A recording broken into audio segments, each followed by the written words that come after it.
అయితే జిల్లా జైలు కోసం ప్రతిపాదిస్తున్న భూదాన భూముల స్థలం జిల్లా జైలు మునిగినా పర్లేదా? ఎంసీహెచ్ మునుగుతుందని ఐబీలో హాస్పిటల్ కడుతున్నారు.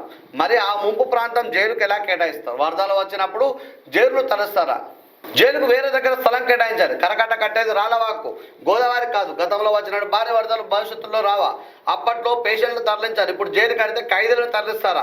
నిర్మాణానికి ఏమాత్రం పనికిరాని ఈ స్థలాన్ని జైలు కేటాయించదని మంచిర్యాల ఆర్డీఓ నుంచి తెలంగాణ సీఎం వరకు ఫిర్యాదు ఇచ్చాం. మరో చోట అనువైన స్థలాన్ని గుర్తించి జిల్లా జైలు నిర్మాణం చేపట్టేలా చర్యలు తీసుకోవాలి. అలాగే కబ్జాకు గురైన భూదాన భూములను రక్షించేలా చట్టం, స్థలం చుట్టూ కంచె ఏర్పాటు చేయాలని చెప్పి నయం పాస సామాజిక కార్యకర్త అన్నారు. ఇది వాస్తవం. ఎందుకంటే ఇప్పుడు నార్మల్గా ఇప్పుడు ఇంతకుముందు ఇక్కడ ఎంసీహెచ్ హాస్పిటల్ ఉండేది. హాస్పిటల్ గోదావరి వాటర్ వచ్చినప్పుడు ముంపుకు గురైనప్పుడు ఆ పేషెంట్లు కొంచెం మంచిగా ఉన్న వాళ్ళని నడిచిపోవడము, లేకపోతే ఇంకో అయినప్పుడు వేరే దగ్గర తరలించడం జరిగింది. అయితే ఇప్పుడు గోదావరికి ఇప్పుడు రాళ్లవాకు ఎమ్మెల్యే ప్రేమ్సాగర్ రావు గారు కరకట్ట కట్టడానికి నిధులు మంజూరు చేయించారు, కరకట్ట కడతా ఉన్నారు. కానీ గోదావరి కరకట్ట కట్టట్లేదు కదా. ఒకవేళ గిట్ట భవిష్యత్తులో గిట్ట ఒకవేళ ముంపు వరద వస్తుందని రాదని చెప్పి మన గ్యారంటీ ఇవ్వలేము. ఒకవేళ వరద వచ్చినట్టయితే అక్కడ జైలు కట్టినట్టయితే అక్కడ అనేక నేరాలు చేసిన జైలు యొక్క నేరస్తులు ఉంటారు, ఖైదీలు ఉంటారు. అక్కడ ఖైదీలు ఉన్నప్పుడు అక్కడ ఒకవేళ ముంపు వరద వచ్చినప్పుడు ఆ వరదలో ఆ ఖైదీల్ని ఎక్కడికి షిఫ్ట్ చేస్తాం? ఇక్కడ మంచిర్యాలకు ఆనుకొని ఉన్నట్టయితే ఆ మంచిర్యాల ప్రజల ఖైదీలు గిట్ట ఆ ముంపు వరద వచ్చినప్పుడు తప్పించుకొని గిట్ట ఖైదీలు పోయినట్టయితే ఇవాళ మంచిర్యాలలో ఉన్న ప్రజల పరిస్థితి ఏంటని చెప్పి ఇక్కడ ఒక సమస్యగా మిగిలిపోతూ ఉంది. రెండోది ఏంటంటే ఒకవేళ వేరే చోట కడితే ఈ అనువైన స్థలం కాదు కదా, ఖైదీలకు వేరే చోట కట్టచ్చు కదా. వేరే చోట కట్టించినట్టయితే ప్రత్యేకించి మనకు ఎలాంటి ఇబ్బంది లేకుండా ఉంటుందని చెప్పి ఇక్కడ వార్తా కథనం రావడం జరిగింది. ఎందుకంటే పూర్తిగా మనం చెప్పినట్టయితే ఎందుకంటే ఇప్పుడు ఒక హాస్పిటల్ని మనం మార్చినప్పుడు దానికంటే ఇబ్బందికర పరిస్థితులు ఉన్న ఒక జైలుని కూడా మార్చి తప్పేం లేదని చెప్పి వార్తా కథనం రావడం జరిగింది.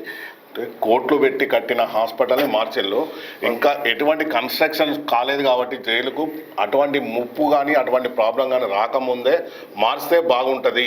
అవును, ప్రపోజల్ వాస్తవమే అది. ఇప్పుడు 2 సార్లు ఏమో హాస్పిటల్ మునిగింది.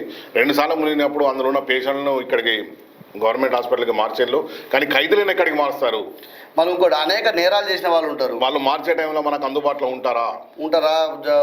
పారిపోతే పరిస్థితి అనేది ఇక్కడ ప్రధాన సమస్య మిగిలిపోతుంది. కాబట్టి ఖచ్చితంగా ఏ అయితే ఇది ప్రతిపాదిస్తున్న స్థలాన్ని దయచేసి ఎమ్మెల్యే ప్రేమ్సాగర్ రావు గారు కానీ జిల్లా కలెక్టర్ గారు కానీ మళ్ళీ ఒకసారి పర్యవేక్షణ చేసి దీన్ని మార్చాలని చెప్పి మేము కూడా కోరుతాం. ఎందుకంటే అనువైన స్థలం బాగానే ఉంది, కానీ అది అనువైన స్థలం కాదు కాబట్టి మార్చాలని మేము కోరుతా ఉన్నాం. జిల్లాలో ఇంకా ప్రభుత్వ భూములు చాలా ఉన్నాయి. అవును, ఎక్కడికైనా మార్చినా పర్లేదు, కానీ అక్కడే మాత్రమైతే ప్రాబ్లం ఉంటుంది.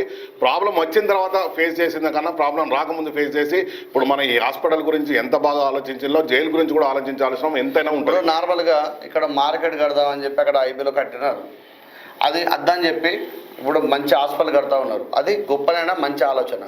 అటువంటి ఆలోచన తీసుకోండి, మేము అభినందిస్తూ ఉన్నాం, స్వాగతిస్తూ ఉన్నాం. కాబట్టి అటువంటి ఆలోచనకు మీరు ఇదిని కూడా వేరే దగ్గరికి మార్చాలని చెప్పి మేము కోరుతా ఉన్నాం. స్థానిక ఎమ్మెల్యే ప్రేమ్సాగర్ రావు గారిని అలాగే కలెక్టర్ గారు కూడా మేము విజ్ఞప్తి చేస్తాం. ఎందుకంటే ఇది చాలా ఇబ్బందిగా రాబోయే కాలంలో ఒకవేళ వరదలు గిట్ట వచ్చినట్టయితే చాలా ఇబ్బందికర పరిస్థితులు ఎదుర్కోవాల్సి వస్తుంది వాళ్ళ ఖైదీలు మార్చేటప్పుడు మాత్రం.